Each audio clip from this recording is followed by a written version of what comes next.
今日又去打邊爐啦，臭臭火鍋，環境清潔整齊，間隔闊落，坐得舒適。點咗個鴛鴦鍋，番茄加雜菌湯底，呢兩隻係唔使加錢嘅。先嚟咗個鮮蝦滑，見到有一粒粒嘅蝦肉，夠新鮮，食落都好有蝦味。安格斯雪花肥牛，有牛味，但係唔好重。新西蘭羊肉啊，有羊騷味。跟住食黑魚片，冇咩特別，都係一般啦，唔會有雪氣味。西星子唔係太大隻，食落去都冇咩沙。南美白蝦雖然係雪嘅，但係都彈牙，而且都有蝦味。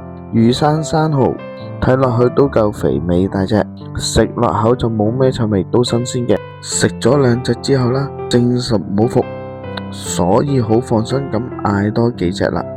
而第二轉嚟呢，質素都唔會有咩點變嘅。跟住就嚟到食蜆啦，冇咩沙嘅，但係就冇咩鮮甜味啦，一般啦。跟住就試下芝士蟹柳、貓爪蝦滑同埋魚蛋，正常一般。店內都有特色茶飲提供，仲而且係無限供應嘅。店內亦都有提供 USB 充電啊，唔夠電你就可以喺呢度充啦。講返個價錢先，個人都係借158人仔嘅啫。呢度就用 QR code 落單啦。推薦奶呢就羊肉啊、蝦滑啊同埋生蠔、南美白蝦、黑魚片都可以嘅。見到中意嘅都可以叫嘅，就唔會有咩伏咁樣啦。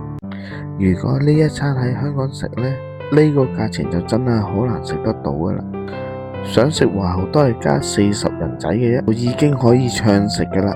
如果係海鮮控啊，覺得啲海鮮唔夠食啊，都係加100蚊嘅啫，就可以升級為呢個奢華華豪海鮮餐。咁我雖然冇叫啦，但係都有問過啦，就多咗10幾樣海鮮咁嘅，有鮑魚啊、青口咁啦。咁因為都係海鮮啦，隨時改嘅，日日都唔同。咁最好呢，去到嗰時咧，再問一問加咗啲乜嘢啦。有一樣嘢就要留意啦，就係啲茶飲啦。去到嘅時候呢，首先要叫定啊，因為係積春嘅關係啦，都會好多人叫嘅，所以呢都要等幾耐下噶。同埋就飲到一半啊，就要叫定下一杯啊，咁你就唔使等咁耐啦。